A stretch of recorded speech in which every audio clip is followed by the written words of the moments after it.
This is the Afternoon Buzz Rewind Podcast. I'm your host, Johnny Thrash. Join me for the Afternoon Buzz weekdays from 2 to 7, only on Real Rock Radio, 106.3 The Buzz. What's your rewind?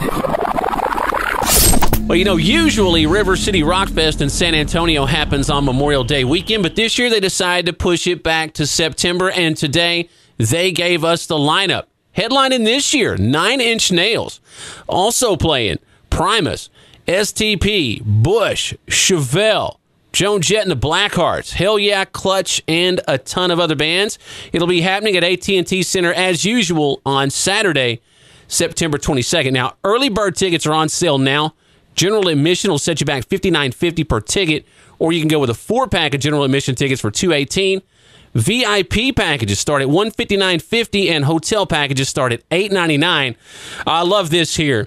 Active duty military personnel get a special general admission price while they last through GovX. Tickets will increase to regular price next Monday at noon. Get your details and the link to get your tickets at 1063thebuzz.com. Sully Erna has been making the rounds promoting Godsmack's new album, When Legends Rise. In a new interview, he talked about 10 albums that changed his life, and he and I have unbelievably similar tastes. At the top of the list was Aerosmith's Rocks, by far my favorite Aerosmith album. Also on the list, AC/DC's Back in Black, Metallica's Kill 'Em All, Unleashed in the East, the live album from Judas Priest, Iron Maiden's Peace of Mind, Rush's Moving Pictures, Pink Floyd's The Dark Side of the Moon, Alice in Chains' Dirt, where the name Godsmack comes from. He also named Into the Labyrinth from Dead Can Dance and Godsmack's self-titled debut album. So yeah, 8 out of 10 are albums that are way up there on my list as well. 106.3 The Buzz presents Nonsense Minute. Are you tired of all those internet moochers, aka millennials, hitting you up to pay for their shit? Tell them to go fund yourself. A new take on crowdsourcing. Go fund yourself. When you come up with that super stupid idea, shoes for plants, car yoga, instead of costing everybody else their hard-earned money, why don't you go fund yourself? How do I do that? Like, get a job, pay your dues, save yourself some money, and then lose it. Just like everybody else has, since the beginning of time. Plus, if you're gonna have to fund yourself, there's a good chance you'll just think of a better invention first. Go fund yourself, because the world doesn't owe you a living. Millennials. What? Nothing. I didn't. When? A guy up in Dartmouth, Nova Scotia, went into the big Canadian fast food chain Tim Hortons on Friday night. He said he had a weapon, so the cashier gave him some money. And then he took off. And his getaway car was a ferry. His plan was to ride the ferry across the harbor to Halifax and, I guess, to freedom. But his plan was foiled when the cops realized where he'd gone and they had the ferry turn around.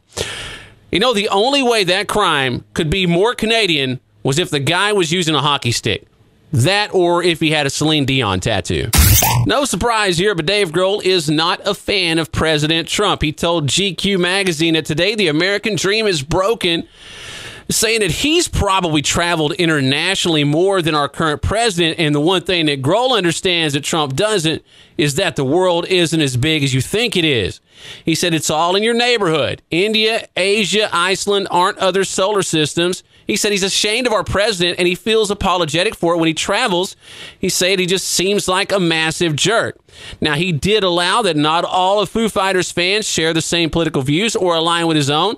And he said when he sings My Hero, they'll all sing it with him. In the 3 hours that they're on stage, none of that matters. Read more on our free mobile app or at 1063thebuzz.com. 106.3 The Buzz presents Nonsense Minute. I want to play Mario Kart with my friends. Yeah, come on. But I'm super drunk and I keep hitting banana peels. You suck. Can't someone just drive for me? Yes, we can. We're Mario Kart Uber! We're Mario Kart Uber.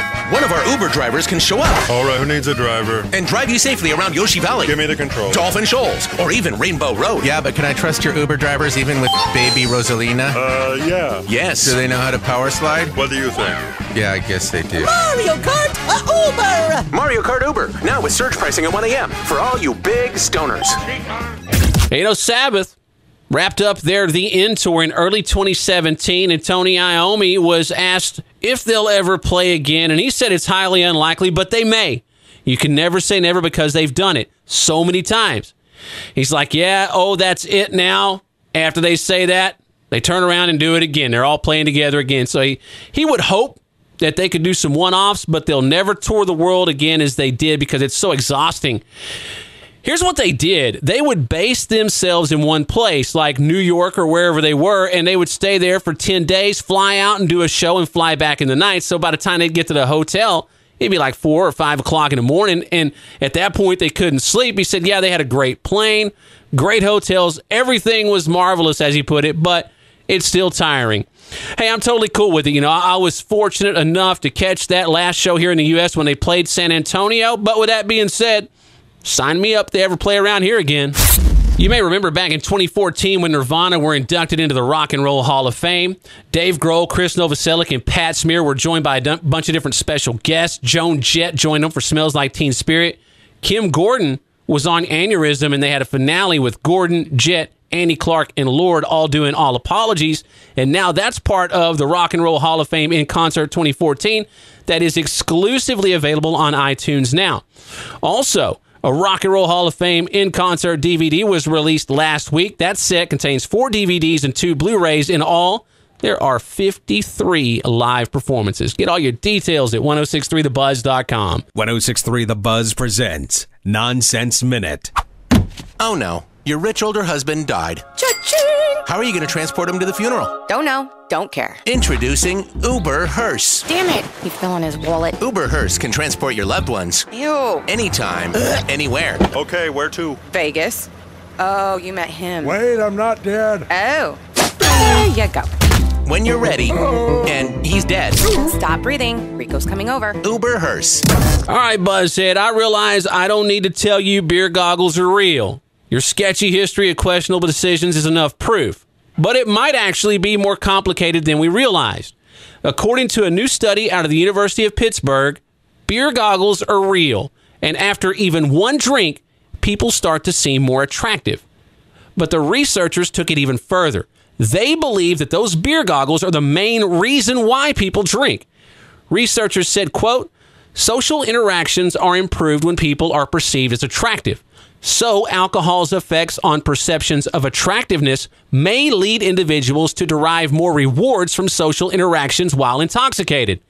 In other words, it's more fun to hang out with people when you're drunk and they look good. And that's why you can't stay out of the bar.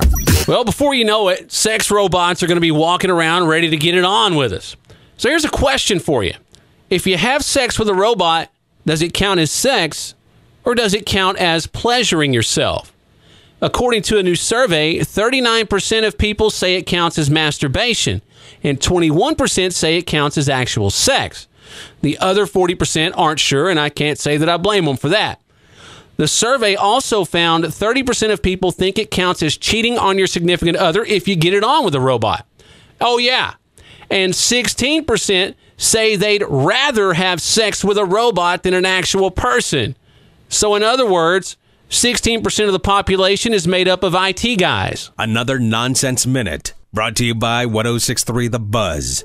There are millions of pets in the world whose owners don't care enough to get them stoned. Dogs, cats, parrots who've never been buzzed. Is your pet not eating? Or maybe he's cranky, barks all the time. That's where we come in. We're Puff Puff Pets. We can take any sad, non-euphoric pet and place it in a new home with pre-screened stoner owners. So if your dog needs some Snoop, or your iguana needs marijuana, don't pass on Puff Puff Pets. Wait, is this real? A Perfect Circle teamed up with filmmaker Steve Sebring for a crazy addition to the deluxe box set offering of their latest album, Eat the Elephant. It comes with a hologram prism. What you do is you place that prism on a smartphone and it generates a holographic accompaniment to the album. It tells the story through a young girl's eyes over the course of the 12 songs from the album. You can check out a visual sample of the hologram at 1063thebuzz.com. We have a short unboxing video over there. Hey, thanks for checking out the Afternoon Buzz Rewind podcast. Join me, Johnny Thrash, for the Afternoon Buzz weekdays from 2 to 7 on Real Rock Radio, 1063 The Buzz.